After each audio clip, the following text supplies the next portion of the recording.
Hey everyone, welcome back for another deep dive.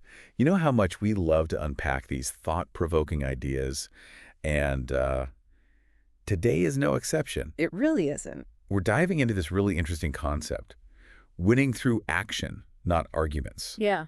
We found this passage, and it basically says, like, even when you think you've won an argument, you might actually be setting yourself up for a loss. Interesting, right? It is. Kind of a head scratcher. Yeah. So the source material mentions something called a Pyrrhic victory. Right.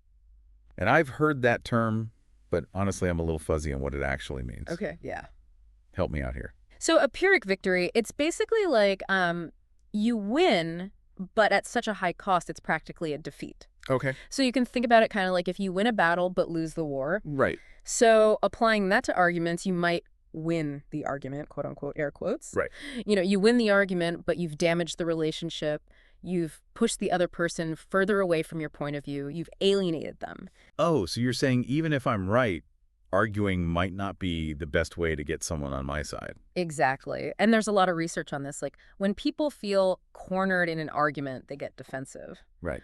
And it triggers this psychological response to like dig in their heels, even if they know they're wrong. So you might change their mind momentarily, but long term, you're probably just reinforcing their original stance. That makes a lot of sense. So, okay, if arguments aren't the best way to persuade someone, what is? Well, our source today points to a really powerful idea. Actions speak louder than words. Okay. It's about demonstrating your point rather than just arguing for it. I like where you're going with this, Yeah. but give me an example. Like, what does that look like in real life? Okay. So let's say you want to convince your friend to try a new hobby, like, let's say, rock climbing. You could spend hours talking about how fun and challenging it is. Right. Or I could just take them to a climbing gym. There you go. Let them experience that thrill. Exactly. That direct experience, that's what's going to actually change their mind. Right. Way more persuasive than any argument that you could make. And it actually taps into this really cool cognitive bias called the availability heuristic. Okay. And the availability heuristic is we tend to like overvalue information that's easily recalled. Right. And vivid experiences, those stick with us. So I'm not just telling them about rock climbing. I'm creating a memory Exactly. for them. That's fascinating. Isn't it? And it applies to so many areas of life. Think about work relationships, even personal growth. It's not just what you say, but what you do. I'm really liking this idea of winning through actions.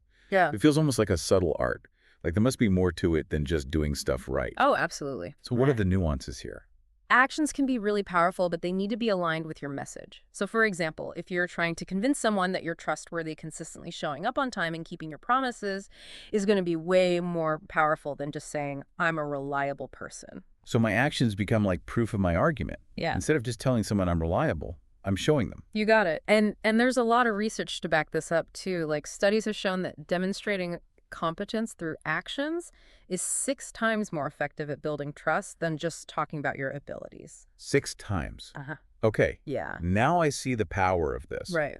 But, okay, I got to ask, isn't there still a place for a good argument?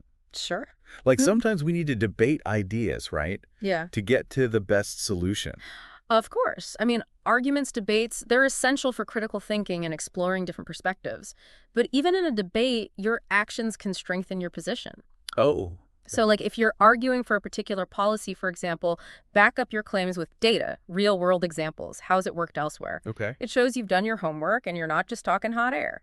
So it's not about abandoning arguments altogether. Yeah. It's about weaving action into how we communicate and how we persuade. Yeah, that's a great way to put it. So the next time you find yourself wanting to make a point or persuade someone, just consider what action you can take to reinforce your words. I like that. What can you do that's going to have more of a lasting impact than what you say? Ooh, I like that. That's good. This has been a really mind-opening deep dive. It's really changed my perspective on, how to approach persuasion and influence. Good. It's not just about winning arguments. It's about letting our actions speak for us. It is. And remember, actions often speak louder than words. It's a subtle art, but a powerful one. It is. Thanks for joining us for this deep dive. We'll see you next time. See ya.